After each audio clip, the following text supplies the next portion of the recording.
स्वामी विवेकानंद जयंती और राष्ट्रीय युवा दिवस के अवसर पर जबलपुर के शासकीय उत्कृष्ट विद्यालय मॉडल स्कूल में सामूहिक सूर्य नमस्कार का आयोजन किया गया। कार्यक्रम में प्रदेश के लोक निर्माण मंत्री राकेश सिंह और सांसद आशीष दुबे भी मौजूद रहे। इस बीच 500 से अधिक छात्र छात्राओं ने सूर्य नमस्कार किया। मध्य प्रदेश में यह 18वां सामूहिक सूर्य नमस्कार कार्यक्रम था, जिसकी शुरुआत साल 2007 में सरकार के द्वारा की गई थी। कार्यक्रम में छोटी बच्चियों ने भी उत्साह से भाग लिया और सूर्य नमस्कार के आसन किए। इस अवसर पर लोक निर्माण मंत्री और सांसद ने स्वामी विवेकानंद के विचारों को याद करते हुए कहा कि सूर्य नमस्कार भारतीय संस्कृति की परंपरा और अभिन्न अंग है। उन्होंने युवाओं से आह्वान किया है कि वे शिक्षा के साथ साथ चरित्र निर्माण पर भी ध्यान दें। उन्होंने कहा कि स्वामी विवेकानंद के विचारों के अनुरूप भारत को विश्व गुरु बनाने में युवाओं की महत्वपूर्ण भूमिका है। यह कार्यक्रम आने वाली पीढ़ी को स्वस्थ रखने और उनमें चरित्र निर्माण की भावना जागृत करने के उद्देश्य से आयोजित किया जाता है।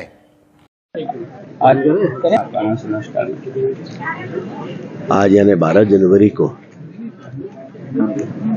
देश में स्वामी विवेकानंद जी की जयंती के इस पवित्र अवसर को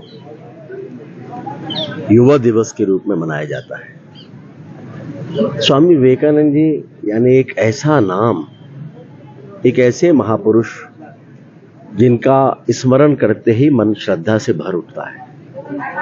पूरे विश्व को भारतीय परंपरा, भारतीय संस्कृति और भारतीय ज्ञान की शिक्षा देने वाले, उसकी जानकारी देने वाले एक ऐसे तपस्वी जिन्होंने भारत के युवाओं का आह्वान किया था कि आवश्यकता है कि हमें शिक्षा के साथ साथ चरित्र निर्माण को भी आत्मसात करना है। वे मानते थे कि विश्व में भारत ही एक ऐसा देश है जो विश्व गुरु के पद पर स्थापित हो सकता है और आने वाला कल भारत का है। लेकिन उसके लिए उन्होंने आह्वान किया था कि देश के युवा उठें, जागें और आगे बढ़ें और अपने भीतर के संस्कारों के साथ, चरित्र निर्माण के संकल्प के साथ देश को आगे बढ़ाने के लिए संकल्पित हों। हम आभारी हैं देश के प्रधानमंत्री माननीय नरेंद्र मोदी जी के कि जिन्होंने पूरे विश्व में भारत के योग को इस तरह से प्रसारित किया कि अंतर्राष्ट्रीय योग दिवस भी आज भारत और विश्व में मनाया जाता है। मध्य प्रदेश में डॉक्टर मोहन यादव जी निरंतर प्रयासरत हैं कि प्रदेश का युवा चरित्र और शिक्षा के साथ इस संकल्प के साथ आगे बढ़े कि एक विकसित भारत और विकसित मध्य प्रदेश में वो अपने हिस्से का सर्वश्रेष्ठ योगदान देगा।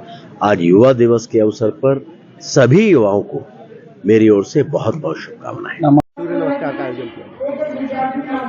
आज 12 जनवरी हम सभी जानते हैं स्वामी विवेकानंद जी की जयंती है और उसको हम युवा दिवस के रूप में मनाते हैं और युवाओं को योग से जोड़ना, और जैसा हम सभी जानते हैं कि योग जोड़ने का माध्यम है। हम युवाओं को ऊर्जा से जोड़ना चाहते हैं, हम युवाओं को भारत की संस्कृति से जोड़ना चाहते हैं, हम युवाओं को भारत की परंपराओं से जोड़ना चाहते हैं।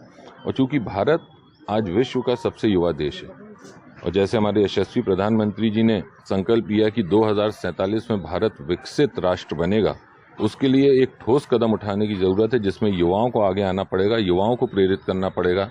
और मैं मानता हूँ कि युवाओं के लिए स्वामी विवेकानंद जी से बड़ा प्रेरणा देने वाला कोई व्यक्तित्व और कृतित्व नहीं हो सकता। इसलिए आज हमने उनकी जयंती के अवसर पर यहाँ योग दिवस मनाया, युवा दिवस मनाया, सूर्य नमस्कार किया है और निश्चित रूप से इससे सभी को प्रेरणा मिलने वाली है। आज 12 जनवरी 2025 को युवा दिवस स्वामी विवेकानंद जी की जयंती पर सभी छात्र छात्राओं ने सामूहिक रूप से सूर्य नमस्कार का कार्यक्रम किया। इसमें मंत्री जी, सांसद जी, विधायक जी, अध्यक्ष नगर निगम, कमिश्नर साहब, कलेक्टर साहब, एसपी साहब, सब ने बच्चों के साथ सूर्य नमस्कार करके सब सूर्य नमस्कार की महत्ता को प्रतिपादित किया और बच्चों को प्रोत्साहित किया कि नियमित रूप से सूर्य नमस्कार करने से शरीर स्वस्थ रहता है और मानसिक रूप से स्वस्थ रहेंगे और अच्छी विद्या अध्ययन करेंगे। कितने बच्चे इस योगासन में शामिल हुए और कितने दिन से इसकी तैयारियां चल रही हैं? लगभग 1500 बच्चे और 200 से अधिक शिक्षक इसमें सब सम्मिलित हुए और इसकी तैयारियां पिछले 4 या 5 दिन